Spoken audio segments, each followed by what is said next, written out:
is the emotional freedom. I call this the free lawyer, and I like to help lawyers become more free in their practice and free of guilt and the Yeah. stress that comes from procrastination and the overwhelm and the pressure that builds when you get to the end of the week and you realize you haven't billed nearly enough hours, and then you feel bad. You feel bad Yeah. about yourself. I'm always telling attorneys the freedom you're seeking isn't from billing, right? Like the freedom you're seeking is from the negative emotion that Yes, you think the billing is causing you.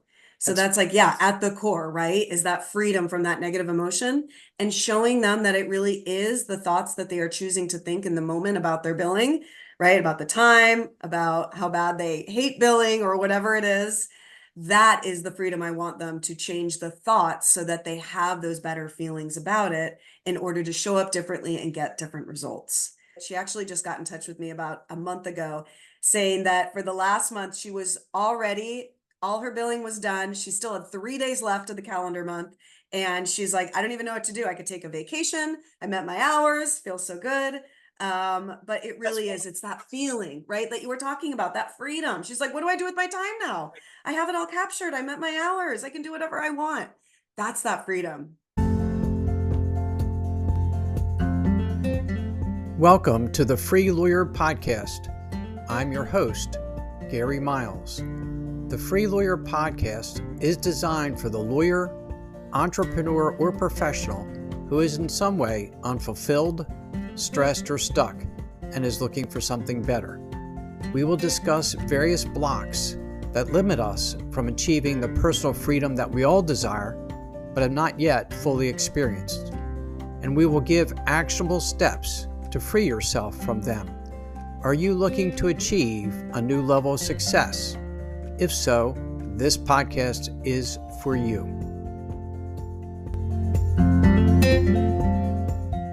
Hey everybody, welcome to today's episode of The Free Lawyer. I'm your host, Gary Miles.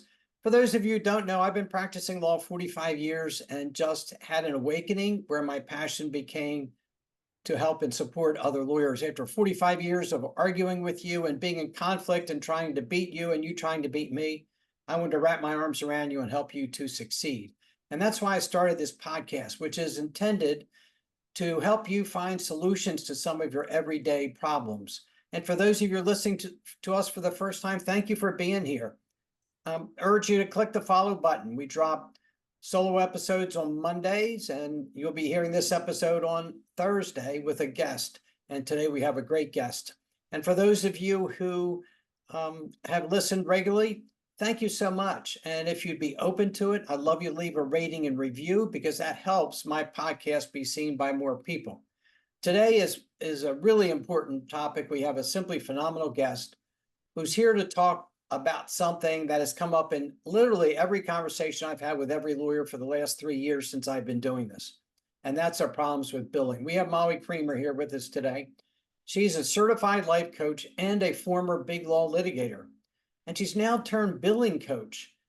That is, she helps us figure out how to bill for our time accurately in a way we don't feel guilty, we don't feel overwhelmed, and we get done what we need to get done. And what an amazing service to turn from being a litigator in a big law firm to really helping all of us succeed. So thank you, Molly, for joining us. Thank you, Gary, so much. Thanks for that intro. I appreciate it. Sure. So Molly, what inspired you to transition from being a litigator in big law to becoming a billing coach for lawyers? Yes, so I practiced as a litigator for 16 years in both big law and in the smaller boutique firms. It really wasn't until 2020 during COVID that I really found coaching and found that it was super helpful for me as a new mom, having two young ones during COVID, right? All the things. The coaching really helped with my mindset, really cure some of that overwhelm that I was feeling as a litigator. And really, what happened was I started to apply the same coaching, the same concepts to my billing habits. I really didn't have great billing habits during that time. I underbilled a lot. I procrastinated entering my billing. Sometimes I felt tempted to round up some rounding up errors to make up for not enough time. I definitely guesstimated a lot of time, or right at the end of the week or the end of the month, had to go through my email logs, my calendar logs, trying to reconstruct my billing. I mean, you name it, I was just a bad biller. I was like the poster child for bad billing. But when I really started to apply those same coaching concepts, the tools I was using, the mind management, the mindset, I really started to change my billing models. And so instead of reconstructing my time at the end of every day, or sometimes week, or sometimes month, I actually started to enter it as I went. I started to contemporaneously bill, and it really solved so many of my problems. I was billing more accurately. I was consistently feeling better about my billing. So I felt more confident and in integrity every time I went to bill. It just was a totally different experience. And so after I started changing my billing habits, I was like, oh my God, I have to help all attorneys because I know so many attorneys struggle with this. You know, it was a constant.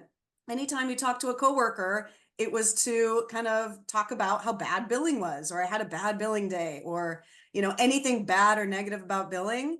Any coworker in the office will talk to you and let you know all their struggles. So I just knew it was an area that a lot of attorneys struggled with. It's a big pain point. So I just decided to start a coaching business around it. And it really wasn't until just this last April when I went full into my coaching business, because now so many attorneys come to me with their billing struggles and being able to help them. It's just this whole new avenue that has really just exploded for me in the last 2 years or so. It just Well, shows how painful billing is, it right? really is. There's such a need, and I'm so. I Yeah. told you before we started how grateful I am that you do what you do, because there's so many lawyers who need that service. You talked about the contemporaneous timekeeping model in comparison to the reconstructionist model. Tell me what the differences are between them and which one works and which one doesn't. Well, I think for most attorneys, I think they kind of have an understanding of the benefits of that contemporaneous model versus reconstructing your time. So, just in general, my definition of a contemporaneous timekeeping model would be you enter your time as soon as the task is completed, as well as that billing narrative. So, it's kind of this flow throughout your day. You finish the legal task, you bill for it. You finish the legal task, you bill for it, versus that reconstructivist model where you're kind of going back at the end of the day and reconstructing your time. You're going through those phone logs, you're going through the emails, your internet browsing history, you're talking to coworkers. Hey, what did we do this morning? Or sometimes attorneys wait till the end of the week or month. Hey, what did we do 2 weeks ago? Did we have a meeting? How long was it? Right? You're reconstructing the day. And typically what happens is that you feel more tempted to guesstimate the amount of time or speculate, versus if you're in that contemporaneous model, you're definitely giving a more accurate estimation. And I always tell clients, because I'm a litigator, whenever I'd give the admonition to a witness, I would always say, I'm entitled to your best estimation. I never want you to guess or speculate. So it's the same thing with clients. I think clients are entitled to your best estimation of the time that you spent on their legal projects versus having you just speculate and just guess. That's when you could either round up, have some rounding up errors, or round down where you could discount a lot of your time. And I see a ton of attorneys more discounting their time than getting it accurate or even rounding up, because they usually try to err on the side of the client versus what is the actual time they spent. So So there are a lot more benefits for the sure. contemporaneous method makes so much more sense, and it seems easy. I finish my phone call with you, I make notes of what we talked about, I enter my time. What's the problem? Why don't all lawyers routinely do that? Yes. So there's a couple different answers. I think the biggest one is for sure so many attorneys, number one, they get told by the legal culture in general that the legal work is what is important and the billing work isn't. It's kind of that inferred, do your billing work on your own time, but when you're working, that's when you are doing the work for the client, sending out the brief to the partner to review, right? Doing all the legal work. I tell my clients all the time, it's like when you first start out and you're given the assignment from a partner, the partner usually just gives you, here's the client, here's the matter number, this is what you need to do for the task, right? On your way, here's the deadline. But nowhere does the partner typically say, And it's super important that you bill your time for it. And also, here's how to bill for it, or here's some ideas for how to bill for it, right? The importance of that billing work is never externally talked about, right? And so, what happens, our brains start to learn over time that the legal work is more important and not the billing work. So, a lot of attorneys kind of like have this subconscious belief that it's just the legal work that's more important and not the billing work. And then also, of course, we want to please the clients. We want to please the partner. So instead of doing our billing work, we're going to want to respond to the last email from the client, or we're going to want to pick up the phone when we see the client calling. We're not going to want to do our own billing work. It's always something that isn't as important and can always be done later. Because typically those billing deadlines aren't till the end of the month versus the urgency in the moment is like the client needs me, the partner needs me. I have a deadline for this motion, right? And so it's always backburnered. It's always procrastinated or put off until, of course, it's not. And then it's time to get all your billing in. And so many attorneys feel so stressed and so much panic and anxiety, right? That it really does bring them down so much. And so that's what I really want to help them with is getting that stress off by contemporaneously billing as they go. What are some of the biggest billing struggles that lawyers have? Is it that the procrastination in entering their time? For sure. I think that's probably the biggest. Definitely procrastination, definitely discounting time, underbilling, not capturing time. There's another what I call confusion cutting. It's typically when attorneys in their brains, they just finish a legal task and they're like, I just don't know how to bill for this, or how do I bill for this? And typically the answer is, I don't know. And so they feel confused. And so instead of feeling confused, they're like, well, this feels bad. I'm going to just avoid that billing and I'll figure it out later. And what happens? They usually don't, right? They're still confused. They still don't figure it out. Why do they not know how to bill for that? Because they don't know if it's billable or not, or something like that, or what?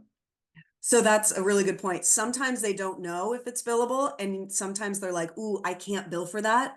That's another thought that a lot of attorneys, my clients come to me with. They're like, well, I can't bill for that inter-office correspondence I had with a paralegal or a partner. And so what I do is I just open them up to the space where they can curiously maybe bill for it. I always say that time is billable if it adds value and if it moves the case forward. So if they answer those two questions, did it add value? Did it move the case forward?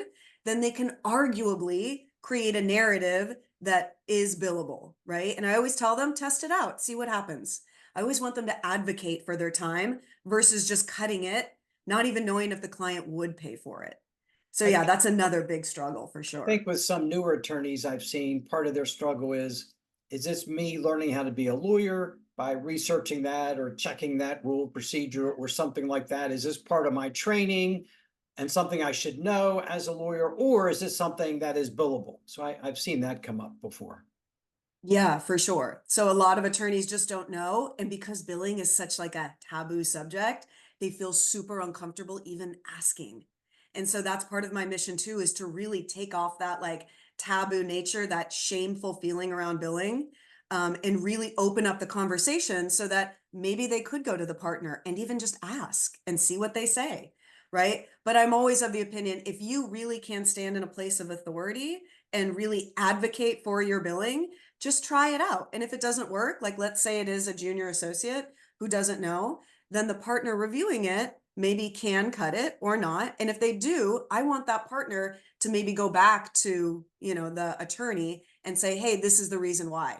But typically that doesn't happen. Typically it's just cut, nobody hears about it, swept under the rug, right? And so again, I really want that open conversation around billing. And I think that's happening more and more as firms are starting to really realize how much attorneys are struggling with it. And so it's kind of coming more out into the open. And I think that's so good because it takes the shame out of it.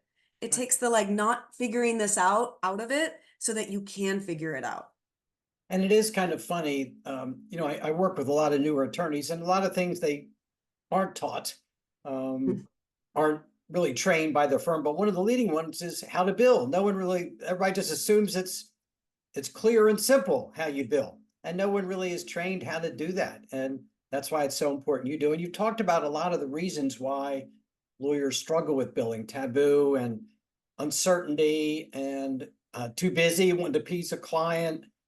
So many distractions, a lot of reasons. What strategies do you use with your clients to help them bill more contemporaneously?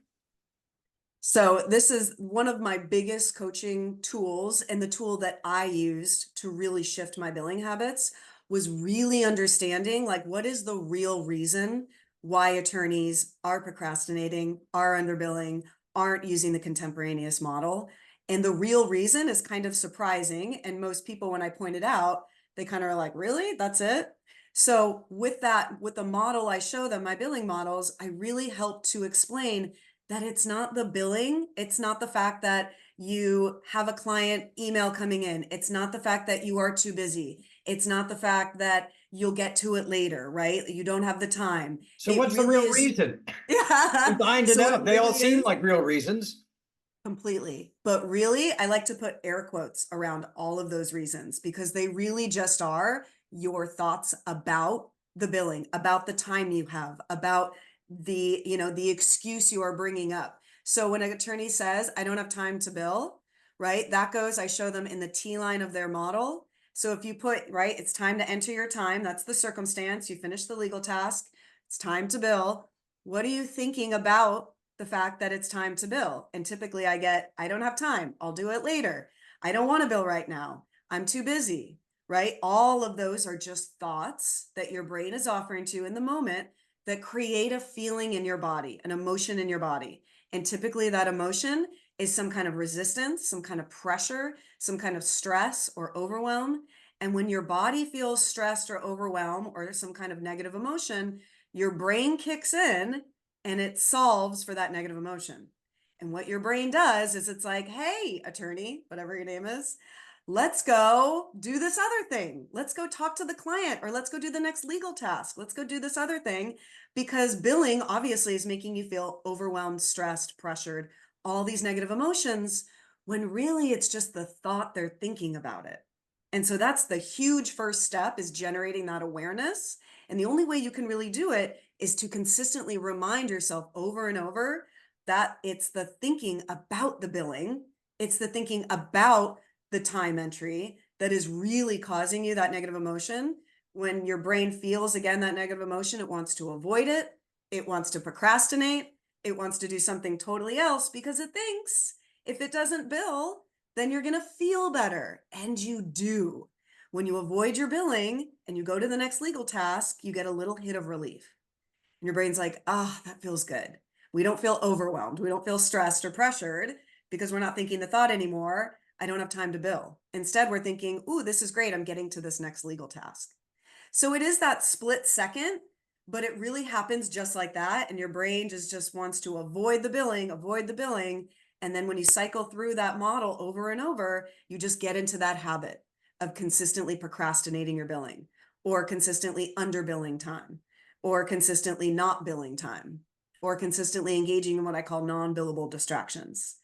So that's kind of at the core. And that's what I initially help clients with, is really generate that awareness around all the excuses, all the thoughts that they're thinking about billing. And then we start the practice of shifting those thoughts into a better next best thought, so that they feel just a little bit better about their billing, so that their brains aren't feeling tempted to avoid a negative emotion. And instead, when you feel better about something, you are way more likely to do it when you're not resisting it, So the right? real reason is we don't like billing. We find it very uncomfortable. So we sort of make up all these excuses about it. Totally. And a lot of it comes from other attorneys, right? Like, can't bill for billing. I'm sure you've heard that one. Like, it just is this time suck. It's time consuming, right? It's like something that it's an administrative task. I want to be the lawyer who does the legal work, not the billing work. That's boring, Yeah, right? Even just something, yeah, and I always found that if I finish working on something for half an hour, the time it takes me to make a time entry and a description is less than 30 seconds. I mean, it's totally. insignificant in the half an hour I spent doing it. So whether it's captured as part of that 30 minutes or not doesn't really matter, because it's, from a time perspective, insignificant. Totally. It's so quick. And I always say you can have, like, take 1 minute to bill. It really is 30 seconds to a minute But again, what happens? Your brain always is saying, I don't have time. I don't have time. I got to get to the next task and the next task. And so when you're in that loop, it really does feel like billing's just getting in the way of you accomplishing more. But again, what happens? The billing piles up at the end of the day and the end of the week and the end of the month. And then you have this huge billing backlog, and your brain again goes into, oh my God, not like I hate this, I'm dreading it. So instead of feeling just dread typically, or like the pressure to not bill, what happens towards the end of the month when the deadline comes closer, instead of just feeling the discomfort around having to bill, you feel a lot of panic, fear, right, around this billing deadline. And that's what motivates most attorneys to get their billing done. And so they do it. Usually they do. They get it all done in a huge block of time. I have clients who come to me and they're like, all right, I spent all night till 3 a.m. billing my time for the deadline.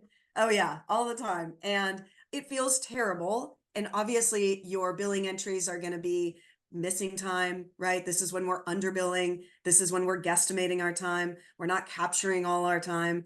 And on top of that, your brain now is associating billing with this horrific thing you do at the end of the month, right? Or the end of the week, whatever it Right. is. There's different layers. How do you have your clients handle the situation where they're working on drafting that motion and the phone rings and they answer the phone and they barely have that put down till they answer another phone, and then there's a call waiting, they take that, and then they get back to their work and another call comes in, and 3 hours go by. How do they handle billing and that kind of constant interruption status? Yeah. And that's definitely typical, right? Most Very attorneys, typical. that was me. That was me for sure. Most attorneys have like things that they're working on and then a phone call, right? And then the email. So all the things coming at them. So the practice I bring them through is to have billing be that grounded pause.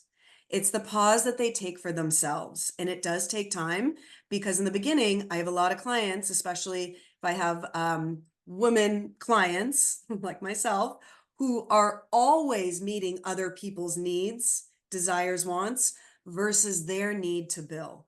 So for a lot of attorneys I work with, it's a really hard area to dive into because they're always meeting the needs of clients, picking up that phone, responding to the next email, right? Without thinking about their need to bill. And it really is their need. And it is a selfish thing. I even tell them, yeah, you're doing this for you. You're doing this so you can keep your job. You're billing contemporaneously for you so that you don't end up at the end of the month, right, having to go through all your billing and figure it out and feel the stress and the panic.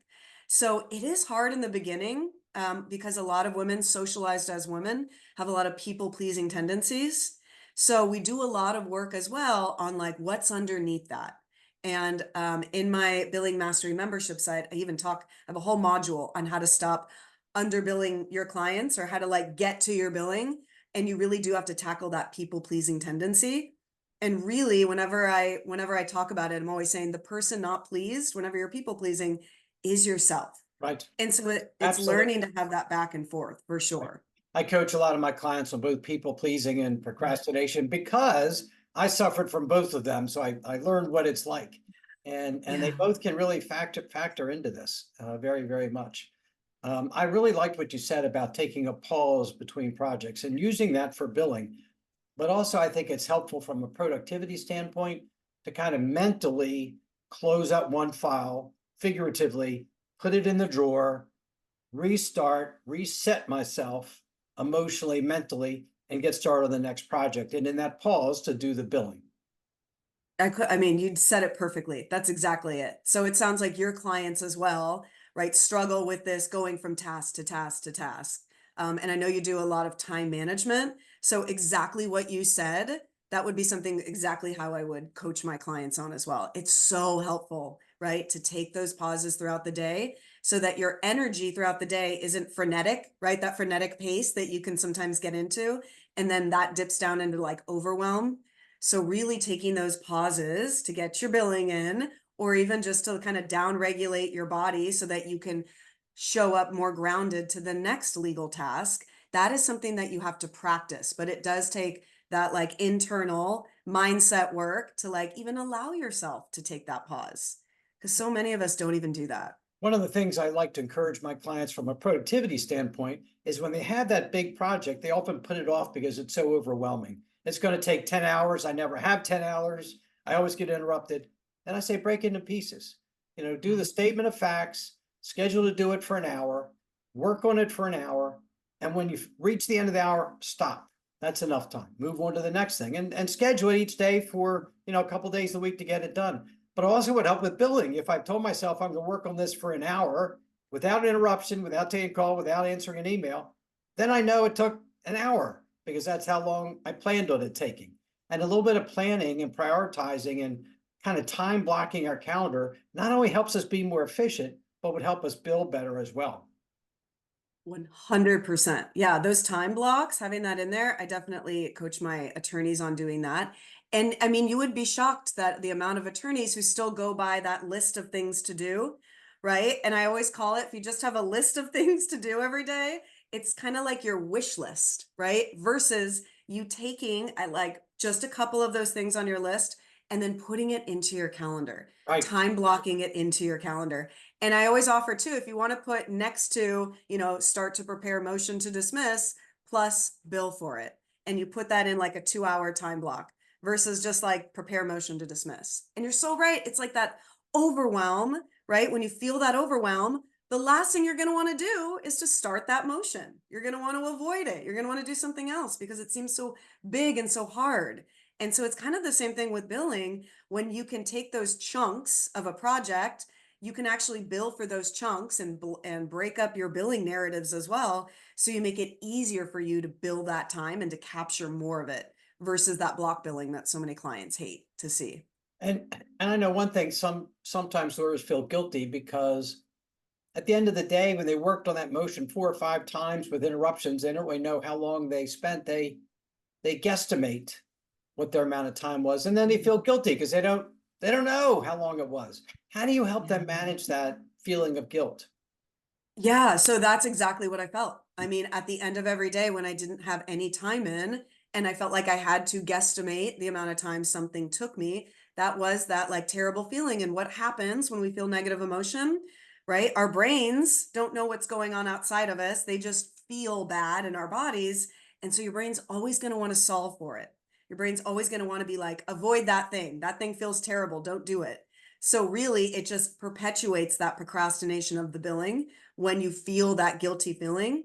So if a client came to me and it was the end of the day and they felt like they had to guesstimate, obviously I always tell them that's not the space you want to be in. If you got a bill from your attorney who guesstimated the amount of time, it probably wouldn't feel that great. So again, the whole practice is to get back into that contemporaneous timekeeping where you can estimate your time versus guesstimating your time.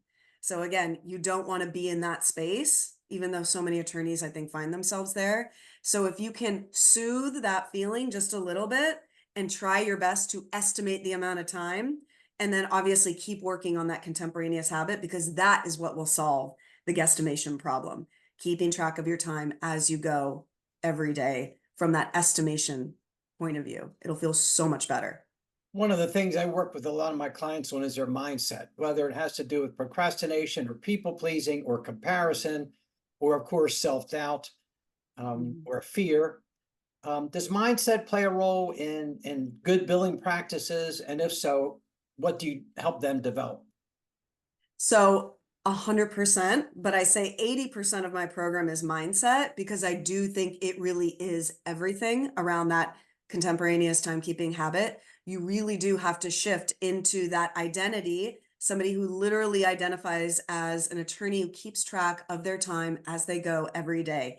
And that is a process that you can get to when you work on your mindset around billing. So typically I have a client who's literally the opposite.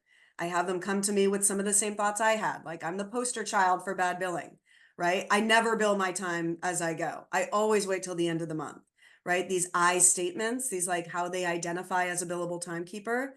But once they start practicing softening that a little bit, kind of opening themselves up to the possibility that they don't have to have this identity so much, right? And they can provide evidence of a different identity, somebody who can identify as someone who's learning a contemporaneous timekeeping habit, right? And that's the mindset shifts that you have to go through in order to get to that version of you that is a contemporaneous timekeeper.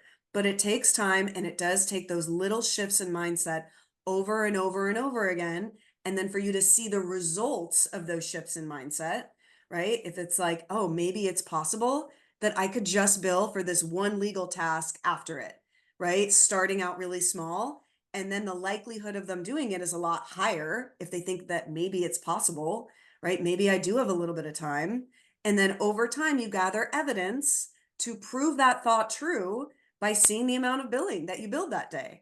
I have a client who I'm working with right now. We just have a minimum billing baseline of 1 hour contemporaneously billing every day. And we work on that day after day after day. And then over the course of a week, they see that it's possible. Yeah, I can actually bill a little bit. I do have a little bit of time. And when your brain sees evidence of that, it is more likely going to want to keep going and give yourself more time because the evidence is already there. And then after a while, you really can start identifying as somebody who keeps track of their time as they go all day. You probably hear a lot, as I know I do, I don't have time. And that phrase is used a lot. And one thing that I have learned is when we change our mindset about time, we can be so much more productive, so much more fulfilled. If we change it from, I don't have time to, I have 24 hours today. I have these 9 hours when I'm at the office. I can use them however I choose to. They're my time. I own them. I Mhm. control them. I can be purposeful about how I use that time. I can choose when I finish working on this project to enter my time. I don't have to say I don't have time. I have the time. The question is, how do I want to use it? Do I want to use it to bill my time? Or do I want to use it to get on my next project? Well, I may want to get on my next project. You would say, oh, but billing time is important. And you would explain to them how that's how they should purposely use their time. Yeah. Well, it's so interesting. The way you just framed it, that's exactly it. So many attorneys cede their time over to other things, like people putting meetings on their calendar or somebody coming into their office unannounced, right? Hey, could you have a few minutes to talk? Right? You could in that moment say, no, I'm actually working on something, or let me Right. get back to you, versus like, oh, okay, yeah, come in and take my time, right? Right. Even though I had something else to do. So I think just that one step of really taking control of your time, just like you said, like that's exactly how I would coach my clients too. Being in control of your time versus ceding control of your time, ceding control of your calendar over to other people, right? Just that sense of in control helps you to more intentionally decide what you're going to do with your time. And then if you find out you're like, oh, I did this thing with my time that wasn't intentional, like I didn't bill my time all day, you can really take that back and be responsible for it. And so having that empowerment, I think, is so helpful, especially with time. And like you said, we have 24 hours, right? Everybody gets the same amount. What are you going to do with it? How do you want to use it? Is there a difference, Molly, between billing problems that new attorneys have and billing problems that lawyers with a lot of experience, 10, 12 years have? Yeah. So the most of my attorneys are 10, 12, 20 Oh, years out because they have all of the procrastination issues, right? They wait till the end of the month. Maybe they're missing a lot of time. I do have the newer attorneys. I have a couple of first years, and we definitely focus more on creating that contemporaneous timekeeping habit from the beginning. It's a lot easier when you have a cleaner mind and not all of the unhelpful beliefs kind of keeping you back. But with my newer attorneys, I definitely focus on the how. So 80% is the mindset for sure, but 20% is also the how. So I have a billing blueprint, a billing blue book, a billing code, kind of gives them the how. I have a whole billing spreadsheet to help them keep track of their hours, even though the how is a lot easier, even for definitely nowadays. I mean, you could go on Chat GPT and type in, how do I bill for this? And actually it'll come up with something very genius, right, to help you along. So I don't focus too much on the how, but the how is still important. Like, how do I bill for this? And so what we work on again is more the mindset. Again, my questions, is it billable? Does it add value? Does it move the case forward? And I help them to create that kind of inner dialogue so that they're constantly showing up from a place of curiosity about how to bill for something versus that shutting it down, confused, right? Not knowing how to bill for something. So having that be their internal dialogue every time they do a task, like, how is it possible I could bill for this? Did it move the case forward? Did it add value? Right? And then giving them some of the language, the how language. Like here's some verbs, adjectives, right? Nouns for how to bill for stuff. So my billing blueprint's definitely a good how for them. And they keep it just like on their desktop so that they can be like, okay, this is a good way to enter for this, right? They Vox me in my Voxer to ask me questions about how to bill for something. But I always want to empower them to be able to find the how themselves, because our time together will be through at the end of our coaching package. And so I just want to make sure they have the tools to take this the rest of their careers and always have a good association with billing, feel more powerful, feel more confident around their billing entries, being capable of figuring it out on their own. So that's the huge difference between the later attorneys and the younger ones. So for those who have successfully completed their program with you and who have gotten it and who now bill differently, better, more accurately, what are the main benefits that your clients see after completing working with you? Yeah, for sure. Definitely meeting or exceeding their billing goals, because a lot of firms have a certain number goal, 1,800 hours, 1,900 hours. So when you contemporaneously bill your time, you are definitely more likely to capture and count more of that time. So the attorneys that go through my program definitely see an increase in the number of hours they bill. I show them literally how to capture at least 10 more hours a week. And conservatively, the way I measure that is because if they're procrastinating entering their time, they are losing up to 5 billable hours per week, 1 hour per day. And that's typically just forgotten time. And I just see that across the board. They also lose a lot of time. I estimated about 2.5 hours a week from underbilling cases, always saying it should be less time, and then literally taking the action of decreasing the number of hours they worked on it, and then proving that thought true. Yes, here it is. It should be less and it will be less. So they lose another 2.5. And then also that the confusion cutting, where they're just cutting time that they could have billed for, right? Like an interoffice correspondence with a partner. Maybe they were strategizing with a partner about a case and they just don't bill for it because they don't think they can bill for it. That's another 2.5. So when they work with me, they really see all these gaps. They see where they're underbilling, where they're cutting time unnecessarily, where they're procrastinating. And then on top of that, where they're engaging in a lot of non-billable distractions. So like scrolling the internet for too long, maybe taking a longer coffee break than they wanted to.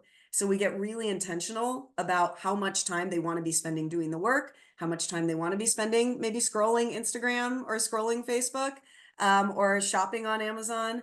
And then when we do that, it's so much easier for them to show up and get all of their hours billed when they have more control over it. Well, the other benefits that I think your clients probably receive besides all those hours that you just mentioned Yeah. is the emotional freedom. I call this the free lawyer, and I like to help lawyers become more free in their practice and free of guilt and the Yeah. stress that comes from procrastination and the overwhelm and the pressure that builds when you get to the end of the week and you realize you haven't billed nearly enough hours, and then you feel bad. You feel bad Yeah. about yourself. And those whole changes where they're now billing well, they're meeting their Mhm. quotas, they're not wasting time billing and reconstructing, and then they feel better about themselves. They feel more free from that prison of billing. Totally. That's like 100%. That's the like core of the program, is to get them to a space where they feel better about their billing. Because again, when they're feeling better about their billing, they will more likely show up and bill their time versus avoiding it, resisting it, right? Procrastinating it. They will more likely show up and accurately capture and count more of their time if they're feeling better. And then, yeah, all the shame at the end of the month for like not getting all their billing in, all the panic, all the fear about what could happen if they don't get their billing in, like it's not there anymore. So yes, they absolutely get that freedom. And I'm always telling attorneys, the freedom you're seeking isn't from billing, right? Like the freedom you're seeking is from the negative emotion that Yes, you think the billing is causing you. So that's that's like, yeah, at the core, right? Is that freedom from that negative emotion, and showing them that it really is the thoughts that they are choosing to think in the moment about their billing, right? About the time, about how bad they hate billing or whatever it is. That is the freedom I want them to change the thoughts so that they have those better feelings about it in order to show up differently and get different results. So, yeah, you exactly to your point. Can you share a story of someone, without mentioning his or her name, and Yes. what change it made for that attorney having worked with you successfully through your program? Yes. Yeah. Sharing names, it's really interesting. I have a lot of attorneys who definitely do not like me posting testimonials. So I usually just use first letter of their name and first letter of their last name for my testimonials. Because again, there is so much shame around Exactly. billing. No, I understand. Yeah. But I definitely have a couple of clients. One that comes to mind recently, she went through my 6 weeks to stress-free billing course before she actually signed up for one-on-one. The course was great because she got a really good feel of my content, of how I coach, like the underlying billing models, how to apply them, to procrastinating, underbilling, overbilling. And then she found that she still needed that extra support. And so she came to me and we did a one-on-one package together. And it really was just a couple of weeks of her really engaging with me, really engaging with the content, really applying the coaching work to her billing. That's when she saw the changes. And I'm always encouraging clients, like, try to digest my content either on LinkedIn, or if you can go to like a free billing webinar or masterclass, or if you can sign up for a course that I put on, really get that feeling first. And then if you do need that extra help, if it doesn't help you solve it on your own, you always can come to me and we can work together. Having that extra layer of support is super helpful. So she definitely was able to change it. She actually just got in touch with me about a month ago saying that for the last month, she was already, all her billing was done. She still had 3 days left of the calendar month. And she's like, I don't even know what to do. I could take a vacation. I met my hours, feel so good. But it That's really is, it's that feeling, right? That you were talking about, that freedom. She's like, what do I do with my time now? I have it all captured. I met my hours. I can do whatever I want. That's that freedom. what future, I Sure. know right now your primary coaching program is 3 months, 4 months, 4 months. Yeah. 2 sessions a month. What future coaching offers or programs are you thinking about starting? So next month, actually, sorry, this month, I'm definitely going to be doing a free webinar, and it does highlight the points of how to reclaim 10 hours of your billable time every week. I go over some of the main focus points in that, some of the main coaching concepts. And then next month in October, if anyone wants to sign up for additional coaching on the three main concepts you'll learn, I'm going to do my 6 weeks to stress-free billing course, which every week there'll be a live webinar. We go over the model, we go over how to apply the model to your problematic billing behaviors. I'm definitely going to teach on the procrastinating model, the underbilling model. I'm going to teach you how to celebrate your billing wins, because I always say nobody's going to do it for you. Nobody is there to like cheer you on to get your billing in every day, but I will be there. There'll be others in the course. There's also going to be free access to my 28-day billing challenge. Really helps to generate more awareness around what problematic billing habits you have. And again, the underlying reasons why. So that will be in October. Very good. Yeah. Molly, I want to thank you so much for your time. I think it's just beautiful what you've done to transition from litigation to helping so many lawyers find freedom in their billing. And I thank you for that. Thank you, Gary. And I love what you do as well. Finding freedom, that feeling of freedom. Oh my gosh. I mean, the benefits of doing that, like for your practice and the longevity of your career. I mean, it's just so incredible. So thank you so much. I so appreciate it. And if anyone wants to reach out to me or find me, it's www.thebillingcoach.com, or you can just put the billing coach in the LinkedIn browser and search for me there. And I have a lot of free content on there, and I do all my master classes, free master classes, and then obviously that 6 weeks to stress rebilling. I will be marketing that soon. Great. And you're also obviously active on LinkedIn under your name, which is Yes. Kremer. That's right. Yes, Kramer. Perfect. Thank Great. you. Molly, thank you so much. I appreciate you. Thank you for sharing your insights with us today. Thanks so much, Gary. I appreciate it. And thanks to all of you for listening. And, I've known Molly for a while. What she does is truly exceptional. And you deserve to have the coaching that you need to find the freedom that you do. And you all will agree with it. One of the most stressful things you face is billing. Pressure from the partners to bill more, feeling like you haven't billed enough, or maybe you billed too much, or you're confused. Molly can really help. So I would encourage you to follow her on LinkedIn, attend some of her classes, and see how she can help you be a more successful and freer attorney. So thank you for being here today. I appreciate each and every one of you. And as always, please be well, be safe, and be free. Thank you so much for listening to today's episode of the Free Lawyer Podcast. Wherever you are listening, if you enjoyed what I shared, please leave me a rating and review. I would appreciate hearing more about what you like best and what topics you might like me to cover in future episodes. If you are interested in experiencing a more fulfilling and a more successful life, please contact me at www.garymiles.net, where you can schedule a free discovery call with me so I can learn more about you, your challenges, and your dreams. I appreciate each and every one of you and have a great rest of your day. Thanks to all of you for your support.